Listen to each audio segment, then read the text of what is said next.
Hi masters, అందరికీ కూడా ఆత్మీయ ప్రణామాలు. అందరికీ కూడా బ్రహ్మాస్ మెడిటేషన్ ఛానల్ తరపున స్వాగతం, సుస్వాగతం. అలానే ముందుగా మనందరి జగద్గురు అయిన బ్రహ్మశ్రీ సుభాష్ పత్రి సార్ కూడా కృతజ్ఞతలు తెలుపుకుంటూ ఈ రోజు ఒక సెషన్ ని స్టార్ట్ చేసుకుందాం మాస్టర్స్. ఎంతో చక్కగా రోజుకొక మాస్టర్ ద్వారా అద్భుతమైన జ్ఞాన సందేశాన్ని ప్రతిరోజు కూడా తెలుసుకుంటూ ఉన్నాం. ఈ రోజు ఆ ప్రయాణంలో మనకి జ్ఞానాన్ని అందించడానికి దీపా ఇబ్రహీం మేడం గారు మన జూమ్ సెషన్ కి విచ్చేసి ఉన్నారు మాస్టర్స్. మేడం గారు తీసుకున్న ఒక టాపిక్ ఎరుకతో జీవించడం ఎలా అనే ఒక చక్కటి టాపిక్ తో, ధ్యానం అంటే ఎరుకతో జీవించడమే కదా మాస్టర్స్. అది జీవితం అంతా కూడా నిత్యం ధ్యాన స్థితిలో ఎలా ఉండాలి అనే ఆ చక్కటి సందేశాన్ని మేడం ద్వారా అందుకుందాం. మేడం, ముందుగా మీకు బ్రహ్మాస్ మెడిటేషన్ ఛానల్ తరపున స్వాగతం, సుస్వాగతం. Thank you madam. Over to you madam. నమస్తే మేడం. బ్రహ్మర్షి పీతాంబర పత్రిజీ గారికి ఆత్మప్రణామాలండి.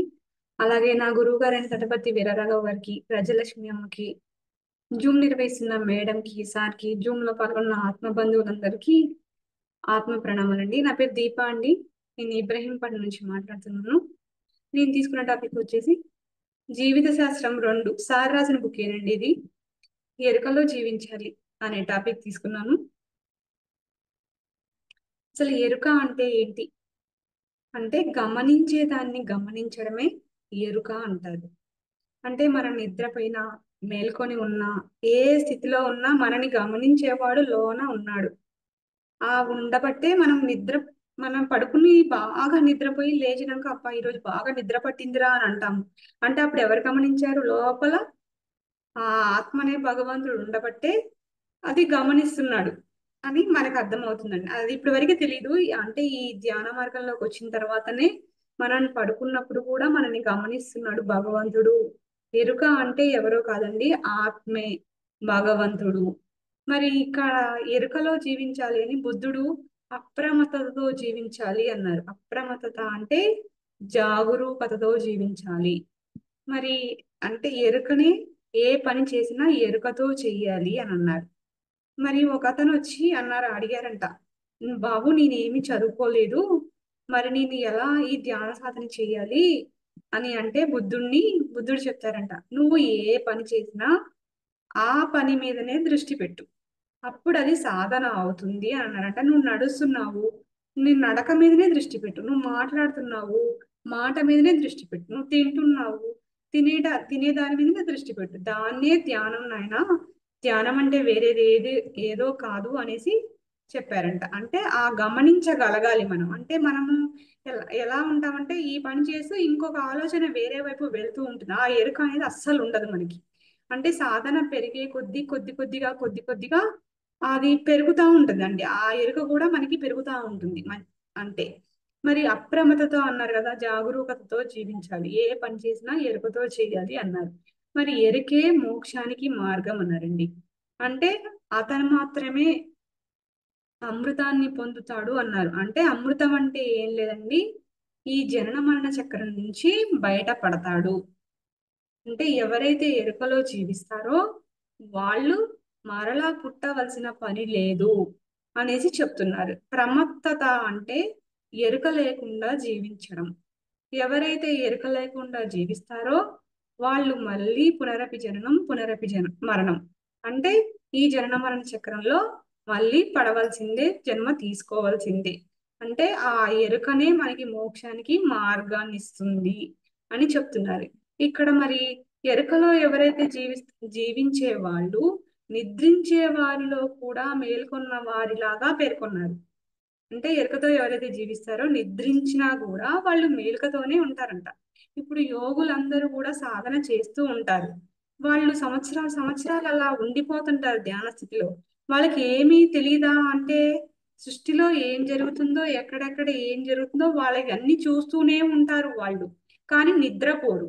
మీకు ఎగ్జాంపుల్ చెప్తానండి. రమణ భగవాన్ల ఆశ్రమానికి ఒక దొంగతను వస్తే, అందరూ పడుకున్నారు కదా రాత్రి కూడా దొంగతనం చేయడానికి వస్తే, రమణ భగవాన్లు మాత్రం నాయన నీకు కావాల్సి నువ్వు తీసుకెళ్ళు, నేను బయటికి వెళ్తాను అన్నారంట. అంటే నిద్రించే వారిలో మేల్కొనడం అంటే ఆయన ఏమి పడుకోలేదు, కానీ ఆయన ధ్యానస్థితిలోనే ఉన్నారు. ఆ దొంగోడిని చూశారు, మాట్లాడారు. అదే అన్నారు బుద్ధుడు కూడా, నిద్రించే వారిలో మేల్కొన్న వారిలా జీవించాలి. వారి జీవితం ఎలా ఉంటుందంటే మొద్దు గుర్రాలలాగా కాకుండా వేగంగా పరిగెత్తే గుర్రాలలాగా తన జీవిత గమ్యాన్ని చేరుకుంటాడు అనేది చెప్తున్నారు. అంటే ఇప్పుడు బద్ధకంగా ఇంకా లేవాలా వద్దా అనే బద్ధకం లేకుండా తొందరగా త్వరగా లేవడం, అన్ని పనులన్నీ చలాకీగా చేసుకోవడం, త్వరగా జీవిత గమ్యాన్ని చేరుకుంటారు అని చెప్తున్నారు. అంటే ఏ పని చేసినా ఎరుకతోనే చేయాలి అన్నారు. అంటే ఇక్కడ మరి ఏ పని చేసినా, ఏమి మాట్లాడినా, ఏమి ఆలోచించినా ఎరుకలో చేయాలి అన్నారు. ఇక్కడ అంటే ఏంటి? ఆ పని చేసేటప్పుడు మనం దాన్ని గమనించగలగాలి. అదే అండి, మనం గమనిస్తేనే కరెక్ట్ గా చేస్తాం. ఇప్పుడు వంట చేస్తున్నాము, వంట చేసేటప్పుడు స్టవ్ మీద కడాయి పెట్టి నూనె వేసి ఏటో ఆలోచిస్తూ ఏదో పని చేసామనుకో, అది ఏమైతుంది? మాడిపోతుంది. అంటే అక్కడ ఎరుక లేదు. అంటే దాని మీద దృష్టి పెట్టి చేసినప్పుడు కరెక్ట్ గా అది వేయవలసిన టైంకి అన్ని వేస్తాము, పర్ఫెక్ట్ గా వంట అనేది రెడీ అవుతుంది. అంటే ఆ ఎరుకతో మనము చేయాలండి. చేసినప్పుడు మాత్రమే ఆ వంట అన్నది పర్ఫెక్ట్ గా వస్తుంది. ఇక్కడ ఇంకా ఏం చెప్తున్నారు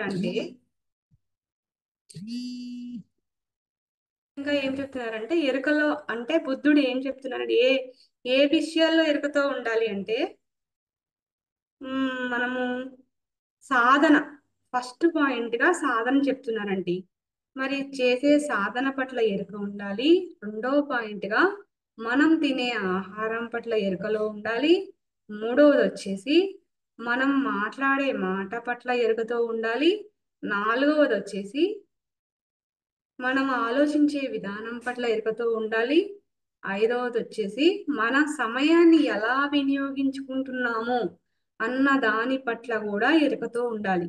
ఇవన్నీ విషయాల్లో ఎరుకతో ఉంటే ఎవరైతే కరెక్ట్ గా వీటి విషయంలో కరెక్ట్ గా ఉంటారో వారు తన జీవిత గమ్యాన్ని తొందరగా చేరుకుంటారు. ఇంకా మరలా భూమి మీదకి రావాల్సిన అవసరం లేదు. అంటే ఫస్ట్ పాయింట్ ఏం చెప్తున్నారంటే, సరైన సాధన, మనం చేసే సాధన పట్ల మనకి ఎరుక కలిగి ఉండాలండి. మరి సరికాని సాధనలు ఉన్నాయా అంటే ఉన్నాయి. బుద్ధుడి కాలంలోనే రకరకాల సాధనలు వచ్చేసాయంట.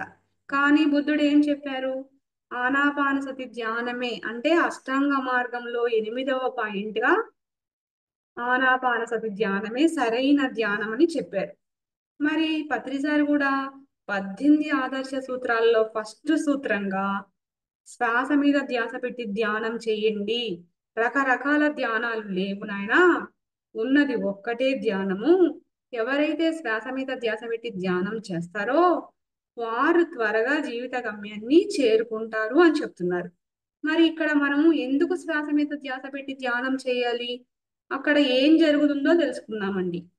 ఇప్పుడు మనం శ్వాసను గమనిస్తూ ఉంటున్నాం అనుకోండి, కొంచెం సేపటికి మనం ఫస్ట్ కళ్ళు ముయ్యంగాలోనే, మానవుడు అంటే శరీరము, మనసు, ఆత్మ.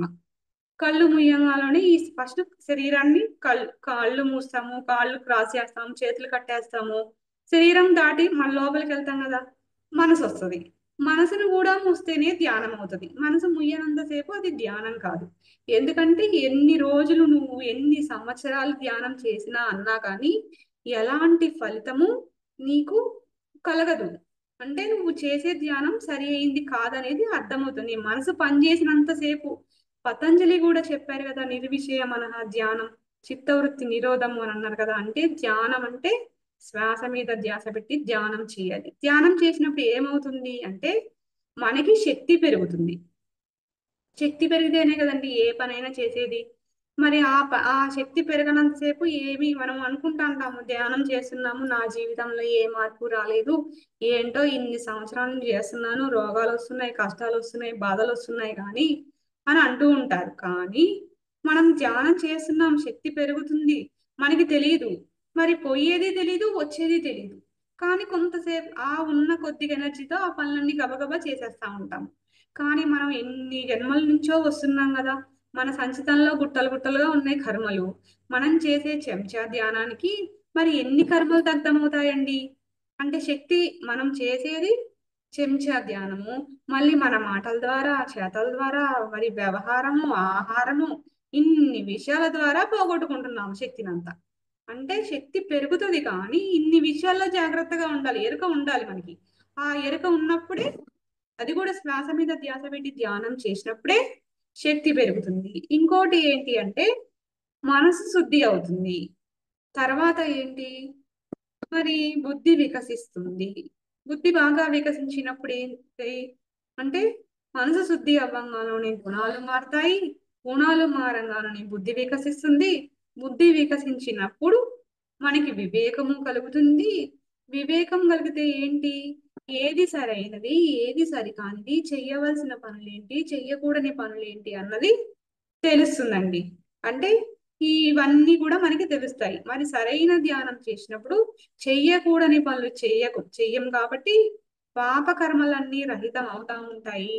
మనకి ఇంకా జ్ఞానం పెరుగుతా ఉంటుంది. కర్మలు రహితం అవుతాయి కాబట్టి మనకి అదే అంటే మోక్షం కూడా వస్తుంది.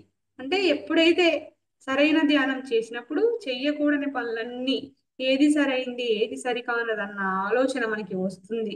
సరికాని పనులన్నీ ఆపేస్తాం కాబట్టి జ్ఞానము పెరుగుతుంది.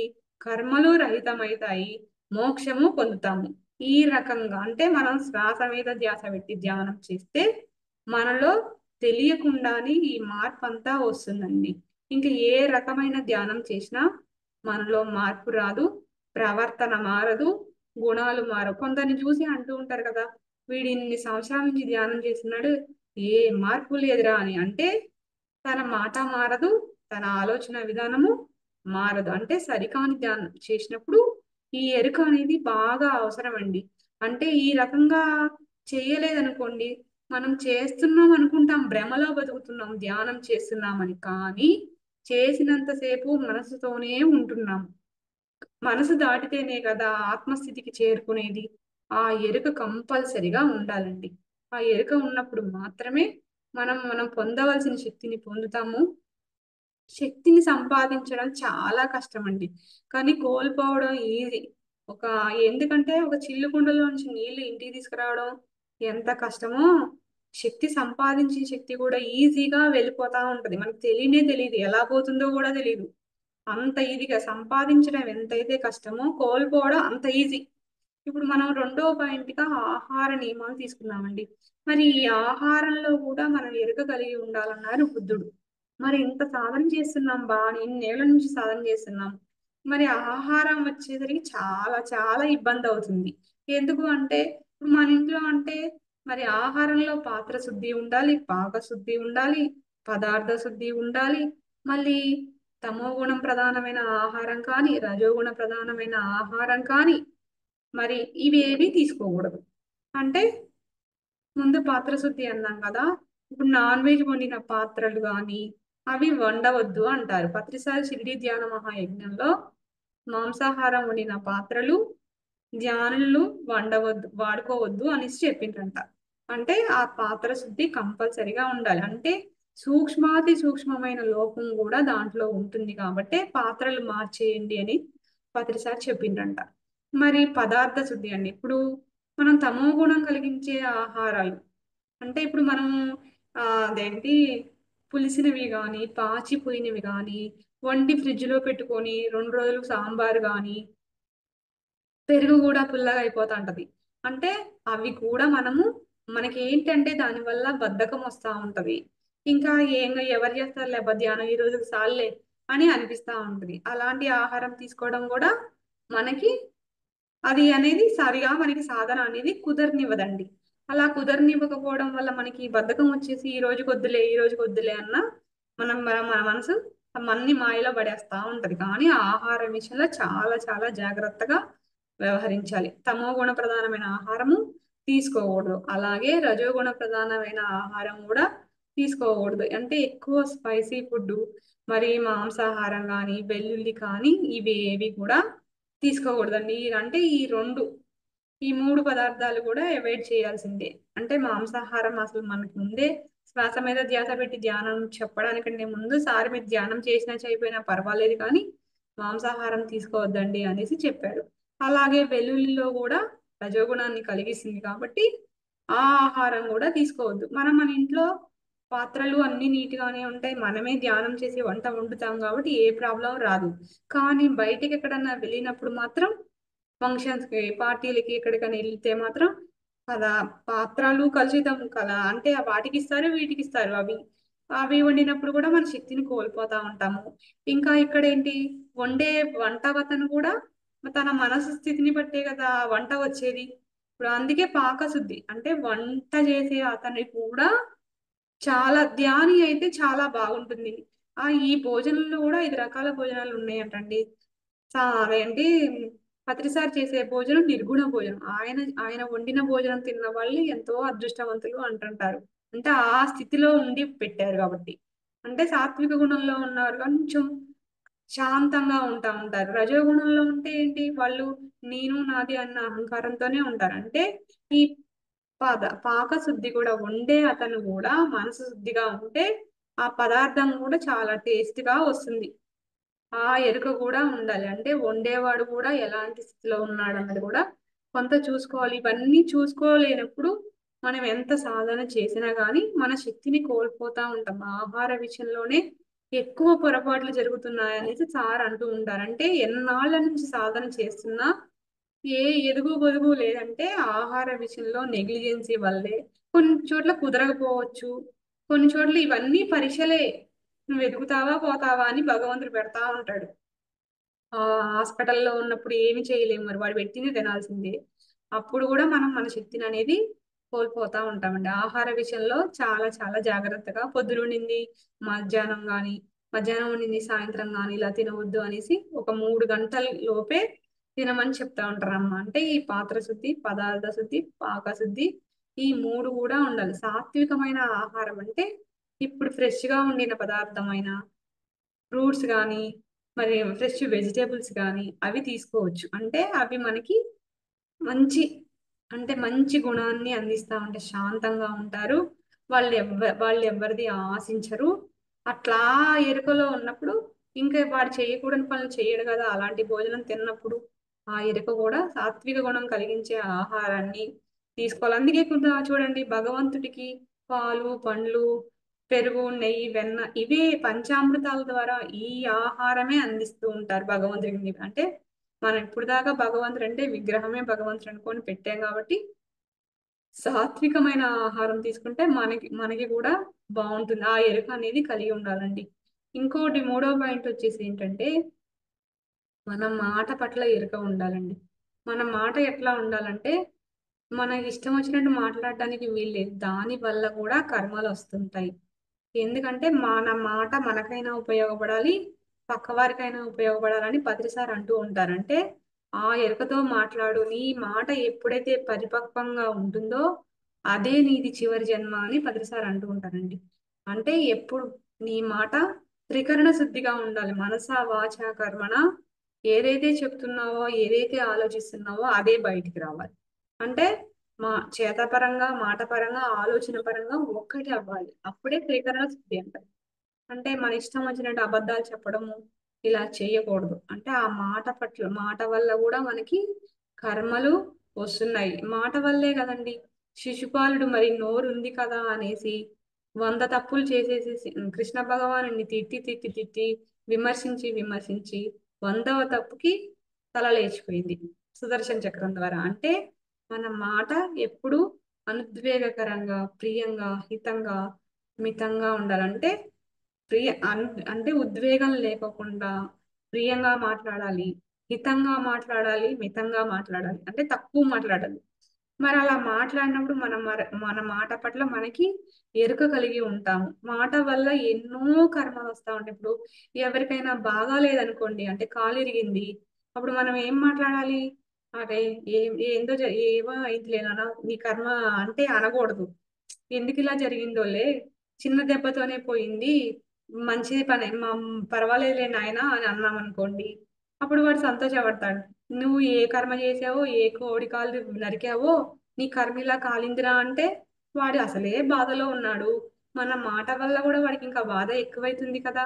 అంటే మన మాటని ఎప్పుడు ఏ ఉద్వేగం లేకోకుండా ప్రియంగా మాట్లాడాలంటే ప్రేమగా ఏమో లేనన్నా ఏం జరిగిందో ఏమో ఏది జరిగినా మన మంచికే చిన్న దెబ్బతో పోయింది అని ఆ మాటని సౌమ్యంగా మాట్లాడినప్పుడు అవతల వ్యక్తి కూడా చెప్పవలసిన విషయం చాలా ప్రేమగా చెప్పినప్పుడు తను స్వీకరిస్తాడు. తనకి బాధ ఉంది కానీ మన మాట ఓదార్పు అవ్వాలి అతనికి. ఆ మాట పట్ల కూడా మనకి ఎరుక అనేది ఉండాలండి. ఆ ఎరుక లేకపోతే మనకి కర్మలే వస్తా ఉంటాయి. మాటల వల్ల ఎన్నో కర్మలు. అసలు మనకి మాటల వల్లే, అందుకే మునులు ఎప్పుడూ మౌనంగా ఉంటారు. మనకి తెలియకోకుండా మాటలు, మనకి నచ్చకపోతే, మన ఎవరినన్నా చిన్న మాట అన్న దాన్ని తట్టుకోలేక గడగడ అనేస్తా ఉంటాము. ఆ మాటల వల్ల వచ్చే ఫలితాన్ని కూడా మనము ఆలోచించట్లేదు. ఇప్పుడు మనం అంటున్నాము మాట, అది గోడ కొట్టిన బంతిలాగా ఆ కర్మని మనమే అనుభవించవలసి ఉంటుంది. మనకంటే కింది వారి పైన కానీ, భర్త పైన కానీ, భార్య పైన కానీ, పిల్లల పైన కానీ ఇష్టం వచ్చినట్లు అరిస్తే ఏమవుతుంది? అది కర్మ రూపంలో మనమే అనుభవించవలసి వస్తుందండి. అంటే మాట పట్ల చాలా చాలా ఎరుక కలిగి ఉండాలి. అలాగే ఇంకా ఏం చెప్తున్నారంటే, మనం చేసే పనులు, ఆ పనులు కూడా పని చేసేటప్పుడు ఆలోచించి చేయాలి. పని పట్ల కూడా ఎరుకలో ఉండాలి అని అంటున్నారు. అంటే ఇప్పుడు ఏ పని చేసినా దాని ఫలితాన్ని ముందే ఆలోచించాలి. పని చేసినాక ఫలితం వచ్చినాక అరే ఇలా చేసి ఉండాల్సిందే, అలా చేసి ఉండాల్సిందే అంటే కష్టం అవుతుందండి. ఆ రకంగా చేసుంటే బాగుండేది, ఈ రకంగా చేసుంటే బాగుండేది అంటే అక్కడ నీకు ఎరుక లేదు.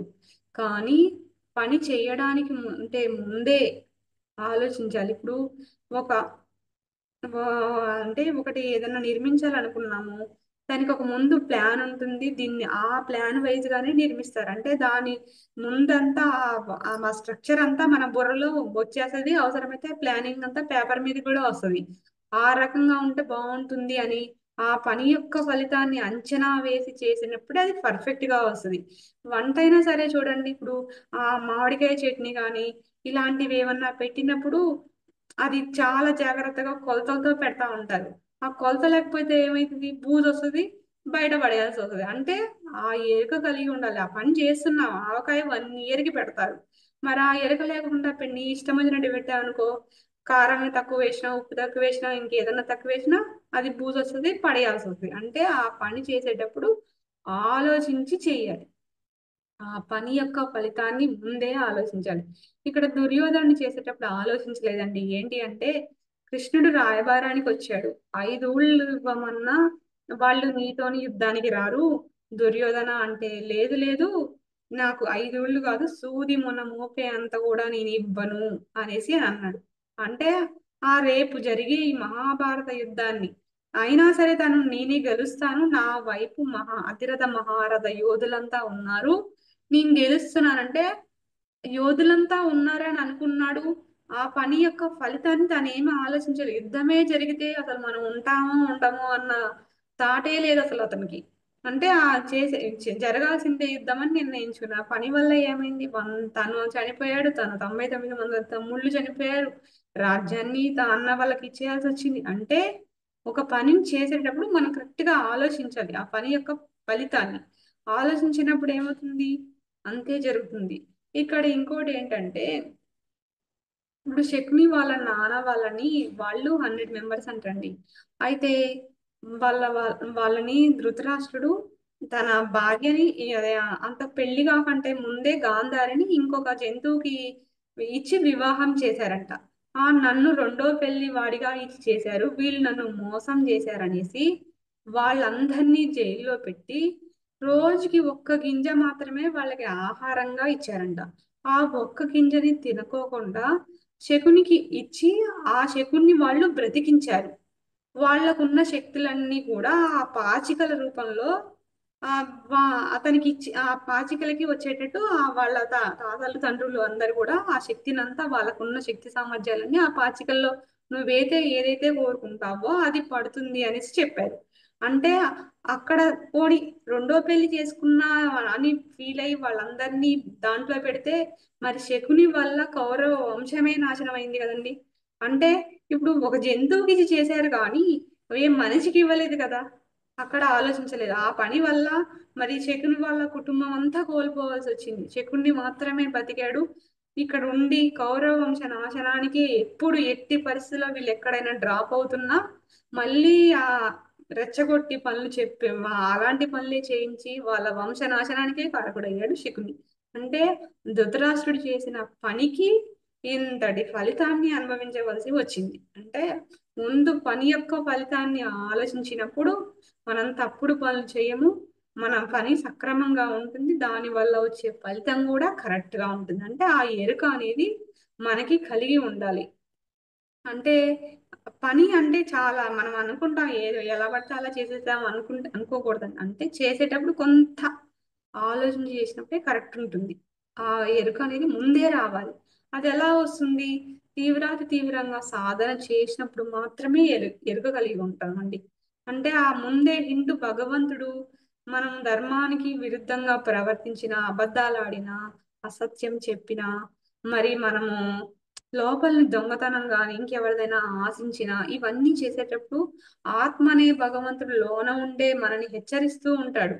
అంటే ఏంటి, ఇదే తప్పు చేస్తున్నావు, ఇలా చేయకూడదు, ఇలా చేయకూడదు అని. అంటే ఆ రకంగా మనని హెచ్చరిస్తూనే ఉంటాడు కాబట్టి మనం దాన్ని గమనించగలగాలి. గమనిస్తేనే ఆ పని చేయకోకుండా ఉంటాము. లేకపోతే ఏమవుతుంది, మన ఇష్టం వచ్చినట్టు చేసేసి దాని ఫలితాన్ని కష్టం వచ్చినప్పుడు నాకు ఇంతటి కష్టం వచ్చిందే అని బాధపడవలసి వస్తుందండి. అంటే ఆ పని చేసినప్పుడు అంతటి కష్టాన్ని మనం తెలియకోకుండా కాదు, ఎరుక లేకోకుండా చేయడం వల్ల ఆ పని యొక్క ఫలితాన్ని కష్టం రూపంలో అనుభవించవలసి వస్తుంది అని చెప్తున్నారు.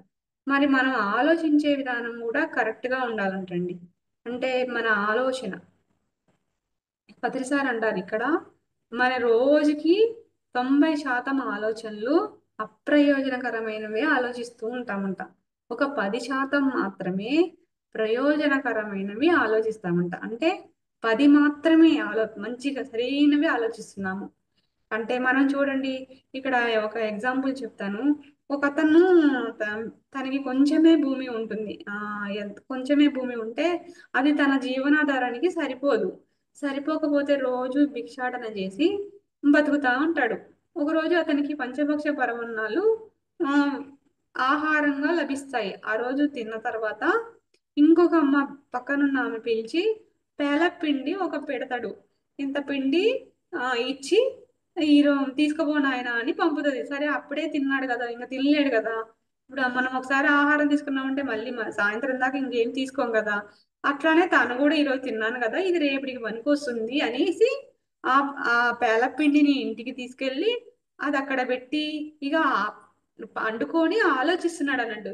ఈ పేలపిండి అమ్మితే నాకు కొంత డబ్బు వస్తుంది. ఆ డబ్బుతో నేను నువ్వు గింజలు తీసుకొని నాకున్న కొద్దిపాటి పొలంలో పంట వేస్తే కొన్ని బస్తాల నువ్వులు పండుతాయి. పండినప్పుడు వాటిని అమ్మితే కొంత డబ్బు వస్తుంది కాబట్టి నేను ఇంకొంచెం భూమిని కొనుక్కోవడానికి వీలవుతుంది. నాకు భూమి ఉంది కాబట్టి నేను వివాహం చేసుకోవడానికి కూడా ఎలిజిబుల్ అవుతాను, అంటే చేసుకోవచ్చు. అప్పుడు నాకు ఒక భార్య వస్తుంది కాబట్టి ఆ భార్యతో నేను ప్రవర్తిస్తూ ఉంటాను. ఏదైనా ఒక రోజు నా భార్య నా మాట వినలేదనుకోండి, ఆ రోజు నా కోపం వచ్చి నేను కాలుతో నువ్వు ఉంటే ఉండు పోతే పో అని ఇట్లా విదిలిస్తాను అని అంటాడు. అనుకొని ఆలోచిస్తూ ఉంటాడు. ఇవన్నీ పడుకొని ఆ పెడతాడు పిండిని పెట్టుకొని ఆ పిండిని అమ్మితే ఇంత డబ్బు వస్తుంది, నేను నువ్వులు కొనుక్కుంటాను, పంట వేసుకుంటాను, ఇవన్నీ ఆలోచించి నా భార్యని ఇట్లా నా మాట వినపోతే నువ్వు వెళ్ళిపో అని కాలుతో తంతాను అనేసి ఒక్కసారి కాలుతో ఇట్లా అంటాడు.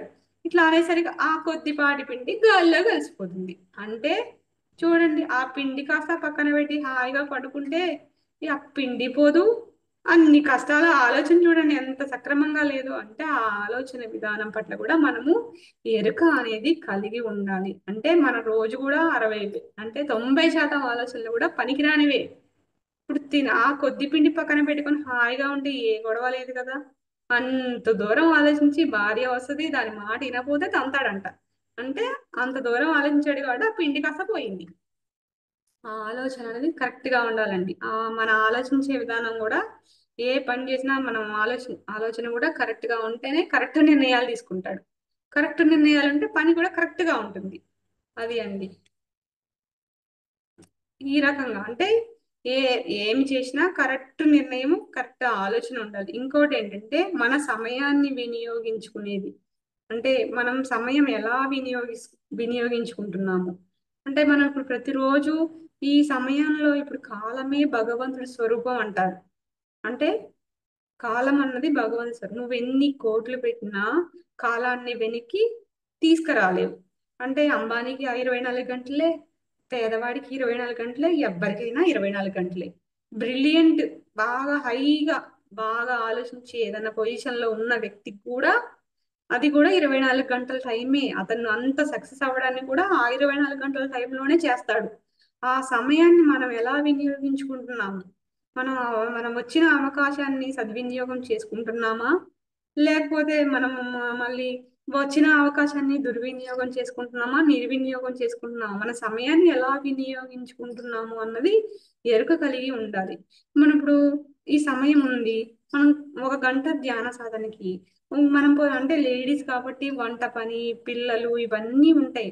అవి పోగా మిగతా సమయాన్ని మనము ఫేస్బుక్లు కానీ, వాట్సాప్ కానీ, యూట్యూబ్ కానీ, ఫోన్లో ఎవరితోనైనా గంటల కొద్దీ మాట్లాడడం కానీ చేస్తే సమయాన్ని వ్యర్థం చేసినట్లే కదా. సమయాన్ని సరిగా వినియోగించుకోలే. అరే ఇలా చేయాల్సి ఉండే, అలా చేయాల్సి ఉండే అంటే అది ఎప్పటికీ అది రాదు, అసలు వెనక్కి వెళ్ళదు, రాదు కదా. ఆ సమయం తిరిగి రాదు. ఇప్పుడు నది ప్రవహిస్తూ ఉంటుంది. నది ఏ రోజైనా ఒక్క క్షణం ఆగిందా? ఓషో గారు ఎప్పుడు నదిని చూస్తూ ఉంటారంటండి. వాళ్ళ అమ్మమ్మ అడిగిందంట, ఏంటి నాన్న నువ్వు ఎప్పుడు నది దగ్గరికి వెళ్తావు, ఏం చేసి వస్తావురా అంటే, ఒక్క క్షణమైనా ఒక్క నీటి బొట్టైనా ఆగుతుందేమో అమ్మమ్మ చూస్తున్నాను, ఏ ఒక్క చుక్క ఆగట్లేదు, వెళ్ళిపోతూనే ఉంది అని అంటారంట. అంటే కాలం కూడా క్షణం కూడా ఆగదు. ఆ సమయాన్ని, నీకున్న సమయాన్ని నువ్వు ఎలా సద్వినియోగం చేసుకుంటున్నావు అన్నదే ఎరుక కలిగి ఉండాలి. నేను ఆత్మకి లాభం కలిగించే పనులు చేస్తున్నానా, లేకపోతే దేహానికి లాభం కలిగించే పనులు చేస్తున్నానా అన్నది చూసుకోవాలండి. ఇప్పుడు ఒక పెళ్లికి, ఫంక్షన్కి వెళ్తే అవన్నీ దేహానికి సంబంధించినవే, మన ఆత్మకి ఏమీ ఉపయోగం లేదు. అలా అని అటెండ్ అవ్వద్దా అంటే వెళ్ళాలి, చూడాలి. అంటే మధ్య మార్గం అన్నారు కదా పత్రిసారు, సంసారంలోనే నిర్వాణం. అది చూడాలి, ఇది చూడాలి, ఎవరిని దూరం చేసుకోవడానికి లేదు కదా. అందుకే ఆ సమయాన్ని కూడా కనపడాలి, బాయ్ చెప్పాలి, వచ్చేయాలి. అలా అలా సమయాన్ని అనేది అంటే మన స్వాధ్యాయానికి శ్రీరామచంద్రుల వారికి వశిష్ఠుల వారు చెప్తారంటండి, 1/4 నీ నీ దేహానికి చూసుకో, 1/4 రాజ్య పరిపాలన చెయ్యి, 1/2 అంటే హాఫ్ పార్ట్ స్వాధ్యాయం చెయ్యి, సగభాగం స్వాధ్యాయం చెయ్యి రామా, అప్పుడే ఏదైనా సాధించగలుగుతావని చెప్తారంట. అంటే ఆ సమయాన్ని నువ్వు స్వాధ్యాయానికి ఎక్కువగా వినియోగించినప్పుడు గురువు ద్వారా విన్న జ్ఞానం చాలా కొద్దిగా ఉంటుందండి. కానీ స్వాధ్యాయం ద్వారా తెలుసుకున్న జ్ఞానమే పుస్తకాల ద్వారా ఎక్కువ చదవడం ద్వారా ఇంకెక్కువ జ్ఞానాన్ని పొందుతూ ఉంటాం. అలా ఆ రకంగా సమయాన్ని సద్వినియోగం చేసుకోవాలి. మన డబ్బు ఖర్చు పెట్టేటప్పుడు కూడా మనం ఎరుక కలిగి ఉండాలండి. అంటే ఆ అవసరాలకి వినియోగించుకుంటున్నామా, లేకపోతే మన లగ్జరీ లైఫ్ లీడ్ చేస్తున్నాం, ఉంటే అనుభవించవచ్చు అంటారు సార్. నీకుంటే కారులో తిరగవయ్యా, నష్టమేమి లేదు. కానీ నీకున్న డబ్బుని అనవసరంగా పందాలకు కానీ, వస్తువు ఫర్నిచర్స్ కానీ, ఇంకా ఇల్లుల మీద ఇల్లులు, ఇంకా బట్టలు, ఇవన్నీ ఎన్ని తీసుకున్నా ఇవేమి ఉండవు. ఇవన్నీ ఉండనివే, మరి ఇవన్నీ కొన్నా ఉంటాయా అంటే ఉండవు. కానీ నీవు పెట్టే ఖర్చులో కూడా ఎరుక కలిగి ఉండాలన్నారండి. ఇది చాలా చాలా ఇంపార్టెంట్. ఎందుకంటే డబ్బు అనేది ఈ ఆత్మ జ్ఞానానికి సంబంధించిన పుస్తకాలు. మనము ఎవరికైనా ఇప్పుడు మనం కొంతమంది పుస్తకాలు కొనుక్కోలేరు, అప్పుడు వారికి మనం సహాయం చేయడము, కొంత లేకపోతే వాళ్ళకి బట్టలు అంటే ఆ బట్టలకి కానీ, పుస్తకాలకు కానీ, ఆ జ్ఞానానికి సంబంధించిన విషయాలు అంటే అతను మనం మోటివేట్ చేస్తే ఆ పుస్తకాలు కొనిస్తే తను కూడా ఇంకా బాగా ఎదుగుతాడు అన్నది దృష్టిలో పెట్టుకొని పుస్తకాలు కొనలేని వారికి ఈ మనకున్న డబ్బు ద్వారా వారికి ఆ జ్ఞానాన్ని ఇప్పుడు ఇక్కడ కూడా మనం ఎక్కువ పుస్తకాలు కొని అందరికి ఇవ్వలేకపోయినా మనకి చాతనైనంత ఒకరికో ఇద్దరికో, ఇప్పుడు ఉన్నవాళ్ళు ఒక్క పిల్లగాడిని చదివించిన వాడి భవిష్యత్తు ఎంతో బాగుంటుంది కదండి. అంటే ఆ డబ్బుని కూడా వినియోగించుకోవడంలో చాలా చాలా జాగ్రత్తగా ఉండాలి. అంటే మనం ఆ డబ్బు ఖర్చు పెట్టేటప్పుడు మన అవసరానికి, మనకి తినడానికి ఉంది, ఉండడానికి ఉంది, ఏ లోటు లేదు, మరి ఇంకా ఆస్తులు కూడబెట్టవలసిన అవసరం ఏముంది? లేదు కదా. ఇప్పుడు మనం మనం మన బతుకు మనం బ్రతుకుతున్నాం, బాగానే ఉంది, పిల్లల్ని చదివిస్తున్నాం, వాళ్ళ లైఫ్ కూడా బాగానే ఉంటుంది. వాళ్ళ అర్హతని బట్టి వాళ్ళకి సంపదలు వస్తాయి. మనం ఎంత కూడబెట్టి ఇచ్చినా వాడికి అర్హత లేకపోతే వాడే పోగొడతాడు. అది కూడా డబ్బు విషయంలో కూడా చాలా జాగ్రత్తగా ఈ ఆత్మ జ్ఞానానికి సంబంధించిన క్లాసులు పెట్టియడం కానీ, అంటే ఈ శాకాహార ర్యాలీలు కానీ, మరి మనమే మాస్టర్స్ గా ఇంకెవరికైనా ఒక ఊరు నుంచి ఇంకో ఊరికి వెళ్ళడానికి ఎంతో ఖర్చుతో ఉన్న పనేనండి. అతను వెళ్ళడానికి కూడా ఛార్జీలు ఉండకపోవచ్చు. ఇప్పుడంటే మరి చంద్రబాబు నాయుడు గారు ఫ్రీ బస్సెస్ పెట్టారనుకోండి. అంతకుముందు ఎంత దూరం వెళ్ళినా కానీ మరి ఛార్జెస్ మస్తు ఛార్జెస్ ఉన్నాయి. అంటే ఆ రకంగా కూడా మన డబ్బుని వినియోగించినప్పుడు వాళ్ళకి సద్వినియోగం అవుతుందండి. ఆ డబ్బు అన్నది కూడా ఈ ఆత్మ జ్ఞానానికి సంబంధించినవి వాడితే అది మన ఆత్మకి లాభం కలుగుతుందన్న ఎరుక కలిగి ఉండాలి. ఇష్టం వచ్చినట్టు డబ్బు ఖర్చు పెట్టడం అంటే ఉన్న వస్తువులు కొని కొని కొని అక్కడ పక్కన పడేసి ఒక్కసారి వేసుకుంటాం, ఇంకోసారి వేయం, వాటిని అక్కడ పడేయడమే. ఒక్కసారికి రెండు సార్లకి చెప్తాం పడేయడమే. అంతే. ఆ వాటి విషయంలో కూడా ఎరుక కలిగి ఉండాలంటారు. ఇంకా ఏంటి అంటే మనం ఇప్పుడు మనం చేసే ధ్యానం పట్ల ఎరుక కలిగి ఉండాలి. మనం తినే ఆహారం పట్ల ఎరుక కలిగి ఉండాలి. మనం చేసే పనుల పట్ల ఎరుక కలిగి ఉండాలి. మనం ఆలోచించే విధానం పట్ల ఎరుక కలిగి ఉండాలి. మనం మాట్లాడే మాట పట్ల ఎరుక కలిగి ఉండాలి. మనం ఖర్చు పెట్టే డబ్బు పట్ల కూడా ఎరుక కలిగి ఉండాలి. దీన్ని శంకరాచార్యులు వారు ఏమని చెప్తారంటే, ఇప్పుడు నీ పని ఉందనుకోండి, నువ్వు వెళ్ళాలన్నా వెళ్ళలేవు భూమిని వదిలేసి. అదే నీ పని అయిపోయింది అనుకోండి, నువ్వు ఉండాలన్నా భూమి మీద ఉండలేవు. పత్రిసారి కూడా నేను 2095 వరకు ఉంటానన్నారంట. మరి తను చేయవలసిన పని కంప్లీట్ అయింది కాబట్టి తన శరీరాన్ని వదిలేశారు. అట్లానే ఈ తల్లి తండ్రి బంధువులు ఈ రుణానుబంధ రూపేణ పశు పత్ని సుతులు అంటారు కదా, ఇవన్నీ తాత్కాలికం నాయనా. అందరూ వెళ్ళిపోవాల్సిందే. ఈ ఎరుకతో జీవించు. ఈ రుణం ఉన్నంత వరకే ఉంటావు. రుణం తీరిపోతే నువ్వైనా వెళ్ళిపోతావు, వాళ్ళైనా వెళ్ళిపోతారు. నువ్వు సంపాదిస్తావు.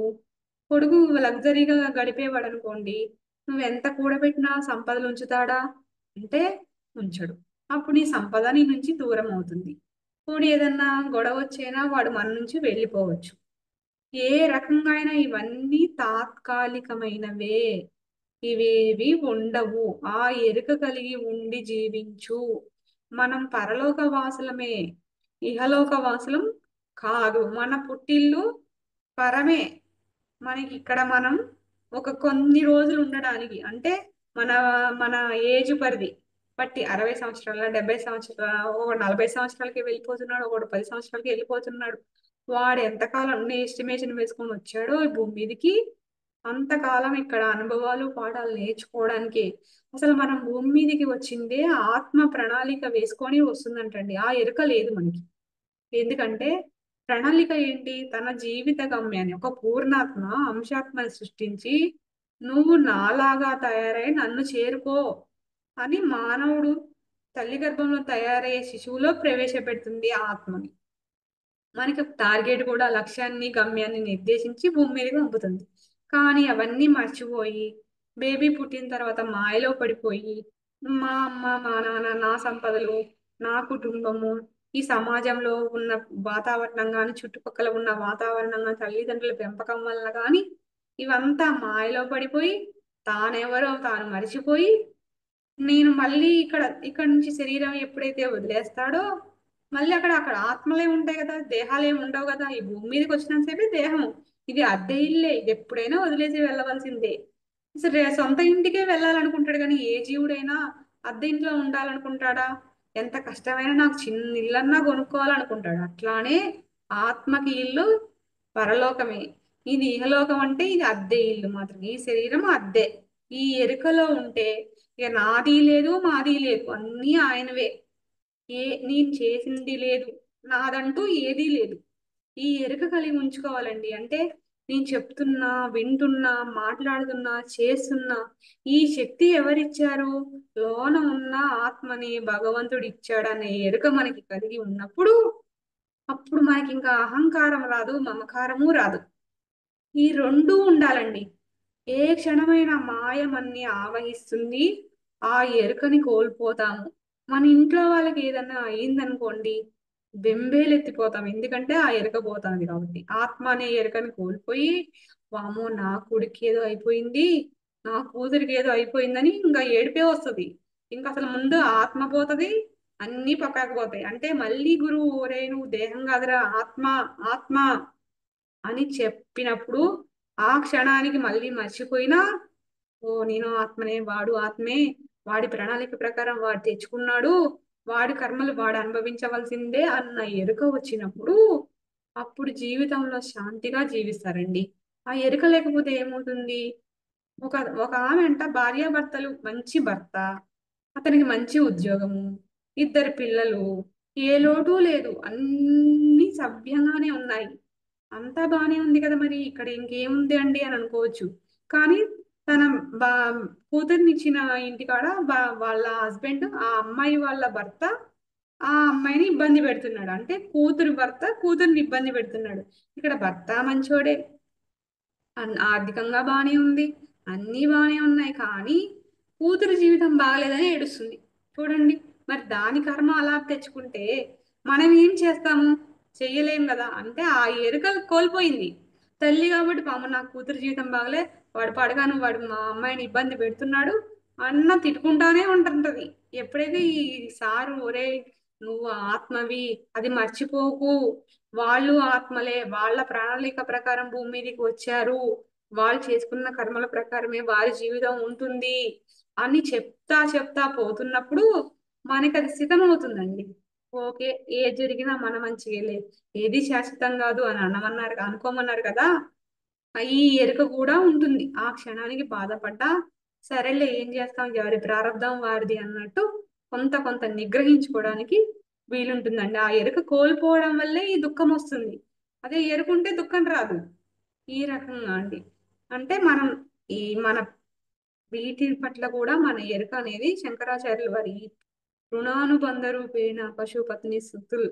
అంటే వీళ్ళెవ్వరూ శాశ్వతంగా కాదు, తాత్కాలికమే, ఇవన్నీ వదిలి వెళ్ళిపోయేవే, నువ్వు ఏదో రోజు పోతావు. ఆ ఎరుక అనేది కలిగి ఉండాలండి. ఇంకా చూడండి, మరి ఈ ఎరుక ఎట్లా కోల్పోతామంటే మన కళ్ళ ముందే అందరూ చనిపోతా ఉంటారు. తాతలు పోయారు, తండ్రులు పోతారు, మనము పోతాము, కానీ నేను మాత్రం పోను. అసలు ఆ ఎరుకే ఉండదు. ఎందుకంటే మర్చిపోతాడు.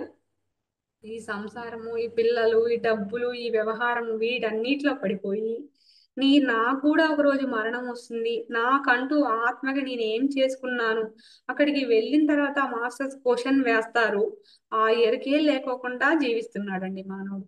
ఈ ధ్యాన మార్గంలోకి వచ్చి పత్రిసారి ఈ జీవితానికి ఇంతమంది జీవితాల్లో వెలుగు నింపి ఈ ఎరుకని కలిగించి ధ్యానం ద్వారా, స్వాధ్యాయం ద్వారా, సజ్జన సాంగత్యం ద్వారా నిజంగా ఆ గురువుగారే లేకపోతే అసలు మనమే లేమేమో అనిపిస్తుందండి. అంటే సార్ ఊరికే సార్ గాని అమ్మ గాని వారి వారి మాటల్లో, నేనైతే పత్రిసారిని చూడలేదండి, నాకు తెలీదు. కానీ ఎప్పుడు ఆ పత్రిసారి నిలబెట్టిన జీవితమే అని అమ్మ ఎప్పుడు అంటూ ఉంటారు. నేనంటూ ఉండేదాన్ని కాదు. నా నేను నిలబడి ఈ రోజు స్వాధ్యాయం చేసి ఇంతగా క్లాసులు చెప్తున్నానంటే ఆ గురువు పెట్టిన భిక్షనే, ఆ గురువు రుణం నా శ్వాస ఉన్నంత వరకు తీర్చుకుంటాను అనేసి ఆ అమ్మ ఎప్పుడు అలానే మాట్లాడుతూ ఉంటారు. అంటే ఆ ఎరుక అనేది మనము కలిగి ఉండాలి. ఎవరైనా మనకి హెల్ప్ చేశారనుకోండి, మనం వారిని జీవితాంతం గుర్తుంచుకుంటాం కదా. అట్లానే ఎంతో మంది దుఃఖంలో వారి జీవితాన్ని కోల్పోవలసి వచ్చిన పరిస్థితుల్లో మరి పత్రిగారి ఈ ధ్యానం అనే జ్యోతిని అందరి జీవితాల్లో వెలిగించి అందరి ఎరుకతో జీవించండి, ఈ రకంగా ముందుకు వెళ్ళండి, మాంసాహారం తినకండి, అవి కూడా మనలాగా వచ్చిన జీవులే, అవి కూడా ఆత్మస్వరూపులే అని ప్రతి మాట మనకి తెలియజేసింది ఆయనేనండి. అంటే అన్ని పుస్తకాల జ్ఞానం అంత, అందుకే స్వాధ్యాయం ఎక్కువ చేయాలి అనేసి చెప్తా ఉంటారు. ఈ ఎరుక అనేది ఉండాలి మనకి. అది అండి. ఇంకా ఏం చెప్తున్నారంటే మనంతటికి మనము సహజంగా గుణాలు మారాలంటే, మనలో ఉన్న చెడు అలవాట్లు, చెడు ప్రవర్తన మారాలంటే మారవంటండి. పత్రిసారి చెప్తారు కదా, గుణం ఒక గుణం నుంచి ఇంకో గుణం మారడం, సహజంగా మారాలంటే ఒక జన్మంతా కూడా ఎలాంటి ప్రయత్నం చేయకపోతే 1 మిల్లీమీటర్ మాత్రమే మారుతుందంట. అంటే గుణాలు మారాలంటే మారవు, నువ్వు ఎంత ప్రయత్నించినా మారవు. మరి గుణాలు మారకపోతే మనకి చేయకూడని పనులు చేసేస్తుంటాము, కష్టాలు వస్తూనే ఉంటాయండి. ప్రవర్తన మారకపోతే పనులు మారవు కదా. మారకపోతే పనులు చేసేస్తున్నాము మనకి ఇష్టం వచ్చినట్లు, వాటి ఫలితాన్ని కష్టం రూపంలో అనుభవిస్తున్నాం ఎరుక లేకపోవడం వల్ల. అంటే కొంతమంది ఏం చెప్తున్నారు, ఈ గుణాలు మార్చుకోవడానికి వ్యతిరేక గుణాలు అలవాటు చేసుకోండి అనేసి పెద్దలు కానీ పండితులు కానీ చెప్తున్నారు. అంటే ఏంటి అంటే ద్వేషం స్థానంలో ప్రేమగా ఉండండి, కోపం స్థానంలో అంటే ఈ శాంతంగా ఉండండి. మరి ఈ రకంగా అంటే మనం పాజిటివ్ థింకింగ్, నెగిటివ్ థింకింగ్ లో ఉన్న వాళ్ళు పాజిటివ్ థింకింగ్ లో ఉండండి. అంటే వ్యతిరేక గుణాలను అలవాటు చేసుకోండి అని చెప్తున్నారు. కానీ గుణాలు మార్చడం అంత ఈజీ కాదండి. అది మనం తీసుకునే ఆహారం, మనం చేసే తీవ్రమైన సాధన వల్ల మాత్రమే గుణాలు మారతాయి. ఇంకే రకంగా గుణాలు మారవండి. మనము చూస్తున్నాం కదా ఇప్పుడు అయ్యప్ప స్వామి మాలలు గాని, మరి అమ్మవారి మాలలు గాని వేసుకున్న 40 రోజులు మాంసాహారం మానేస్తారు, తాగుడు మానేస్తారు. అమ్మ ఇంకా ఇతను మానేశాడులే అని భార్య తల్లిదండ్రి అందరు అనుకుంటారు. మళ్ళీ ఆ 41 రోజు ఆ మాల తీసేసి అక్కడ కొండ మీద ఇచ్చేసి వచ్చేటప్పుడే పుచ్చుకొని వస్తాడు తీర్థం. అంటే ఆ గుణాలు అంత ఈజీగా మారేవి కావు. గుణాలు మారాలంటే మనం ధ్యాన సాధన చేయాలి, ఆహార నియమాలు స్ట్రిక్ట్ గా పాటించినప్పుడే గుణం అనేది మారుతుంది. అంటే ఒక గుణం నుంచి ఇంకో గుణం మారడానికి 100 నుంచి 150 జన్మలు పడుతుందని ప్రతిసారి అంటుంటారండి. అంటే తమో గుణం నుంచి రజోగుణానికి, రజోగుణం నుంచి సాత్విక గుణానికి ఈ ధ్యానంలోకి వచ్చిన వారంతా సాత్విక గుణంలోకి వచ్చిన వారే అని ప్రతిసారి అంటూ ఉంటారు. అందుకే కదండి అంతమంది మాంసాహారం మానేసి ధ్యాన మార్గంలోకి వచ్చారంటే అంత గ్రేట్ మాస్టర్సే కదా.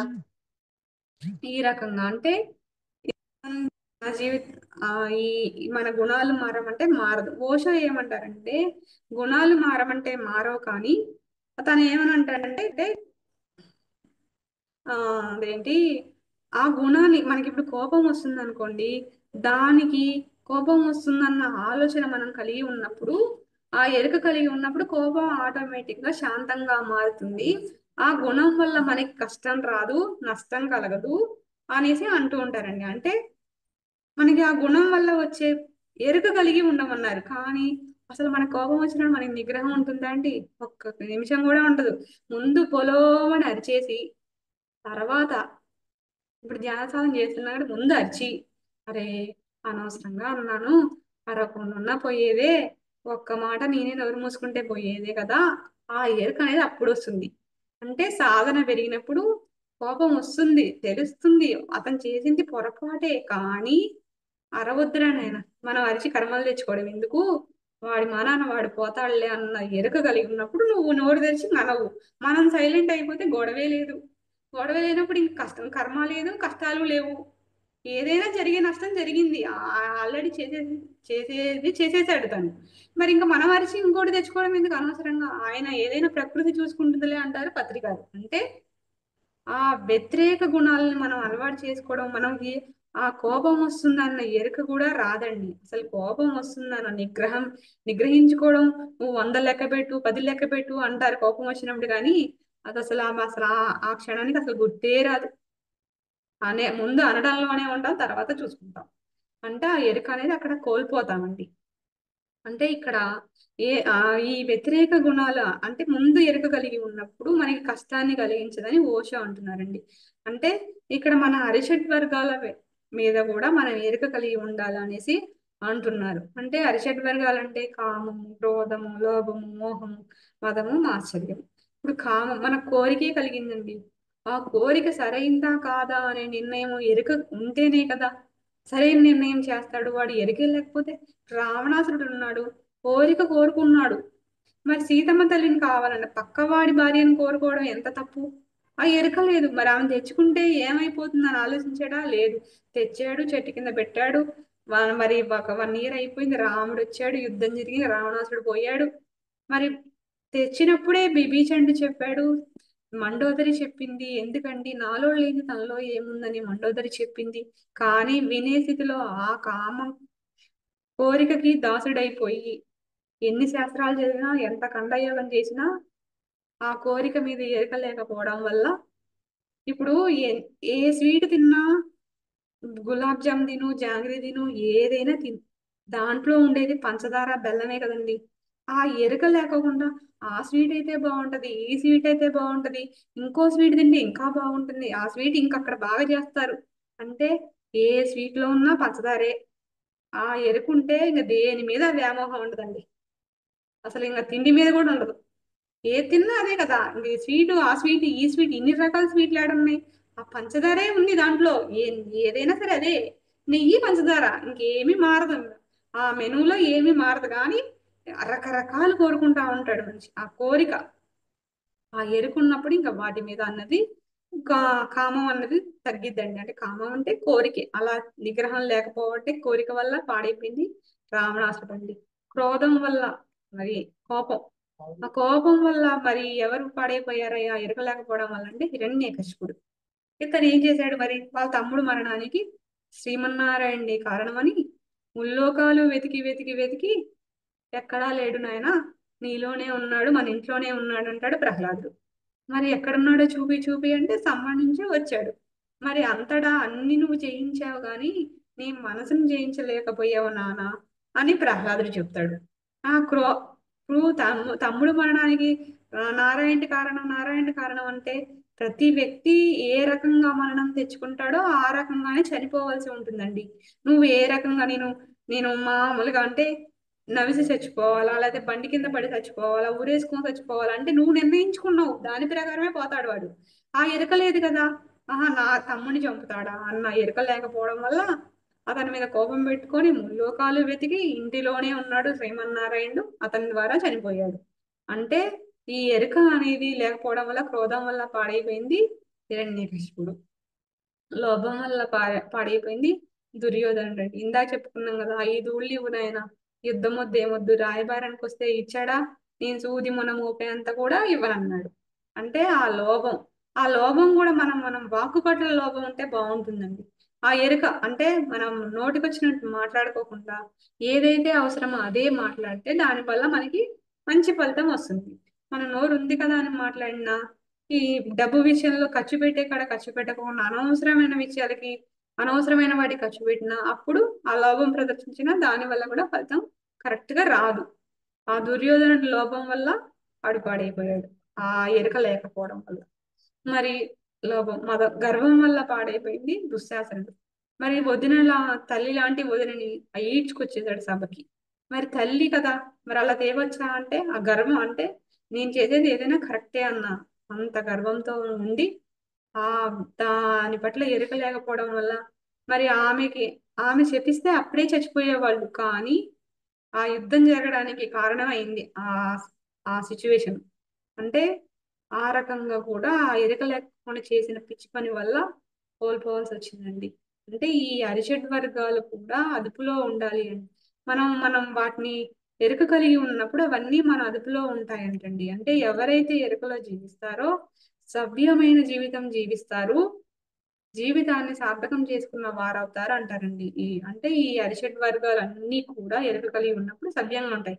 అంటే మనం ఏ పని చేసినా, ఏం మాట్లాడినా, ఏం ఆలోచించినా సమయాన్ని కూడా వృధా చేయకోకుండా ఎరుక కలిగి ఉండాలి. ఒక కథ చెప్తానండి, చిన్న కథ.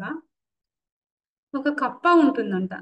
ఆ కప్ప గెంతుకుంటా గెంతుకుంటా వచ్చి వేడి నీళ్ళలో పడుతుంది.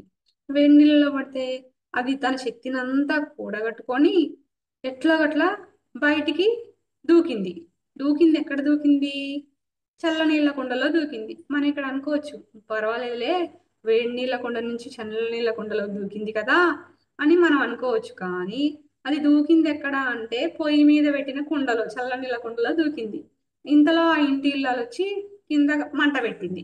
మంట పెడితే ఇది చల్లగా ఉన్నాయిగా, ఇప్పుడు దాకా వేడి నీళ్ళ కుండలో ఉంది కదా, అబ్బా చల్లగా ఉన్నాయని హాయిగా ఈదుకుంటా దొర్లుకుంటా దాంట్లో ఉంది. ఇంతలో నీళ్లు నెమ్మది నెమ్మదిగా వేడవడం వల్ల నీళ్లు బాగా వేడెక్కేసరికి అయితే కప్పకి తన శరీరాన్ని ఉష్ణోగ్రతని బట్టి మార్చుకునే శక్తి ఉంటుందంట. అంటే తన శరీర స్థితిని ఆ ఉష్ణోగ్రతలకు తగ్గట్టుగా మార్చుకునే శక్తి ఉంది కప్పకి. అయితే ఇది నీళ్లు వేడయ్యే కొద్దీ నెమ్మది నెమ్మది నెమ్మదిగా అది మార్చుకుంటా ఉంది. ఇంతలో తన శక్తి అంతా అయిపోయి నీళ్లు బాగా వేడైపోయాయి. బాగా వేడైపోయి ఏమైంది, తనకి గెంతలేక ఆ వేడి నీళ్ళలోనే మరిగిపోయి చచ్చిపోయింది. ఇక్కడ మనం దాని నుంచి ఏం తీసుకోవాలి అంటే, మనం కూడా వ్యవహారంలో కానీ, కుటుంబంలో కానీ, ఉద్యోగంలో కానీ మార్పులు వస్తూ ఉంటాయి కానీ మనం గమనించుకోమంట. ఆ గమనించుకోకపోవడం వల్ల ఏంటి, వారికి అనుకూలంగా మనల్ని మనం మార్చుకోవడానికి ప్రయత్నిస్తూ ఉంటాం. ఈ ఎరుక లేకపోకుండా ఉండడం వల్ల వారికి అనుగుణంగా మనం మార్చుకుంటాం. ఇప్పుడు వైఫ్ అండ్ హస్బెండే ఉన్నారు. అతను ఏ రకంగా ఉన్నా భార్య ఈ రకంగా ఉంటే బాగుంటుందేమో, ఒక ఉద్యోగంలో ఉంటే ఒక యజమాని ఆ రకంగా అతను తగ్గట్టుగా ఉంటే బాగుంటుందేమో అని ఇలా మనని మనం మార్చుకుంటా ఉంటాం. మార్పులు వస్తున్నాయి, మనం మార్చుకుంటున్నాం అనుకుంటున్నాం మార్పు వస్తుంది గమనించము. వాళ్ళకు అనుకూలంగా మార్చుకుంటున్నాం అనుకునేసరికి ఇంతలో సమయమే అయిపోతుందంటండి. ఒక్కొక్కసారి వీటిని భరించలేనప్పుడు ఇది నా కర్మరా బాబు అనుకుంటారంట. ఇంకొకసారి ఈ ఎరుక లేకపోవడం వల్ల ఆత్మహత్య చేసుకుంటారంట. అందుకే ఇవన్నీ కాకుండా ఎవరైతే ఆత్మీయత ఎరుకలో జీవిస్తారో వారు జీవితాన్ని సద్వినియోగం చేసుకున్న వారు అవుతారు, మోక్షాన్ని పొందుతారు. అంటే మన ధ్యానం పట్ల, పని పట్ల, ఆలోచన పట్ల, మన మాట పట్ల మనం ప్రతిదీ మనం గమనించే దాన్ని గమనించడమే ఎరుక అంటారండి. థ్యాంక్ యూ మేడం, ఇంతటి అవకాశం ఇచ్చినందుకు ధన్యవాదాలండి.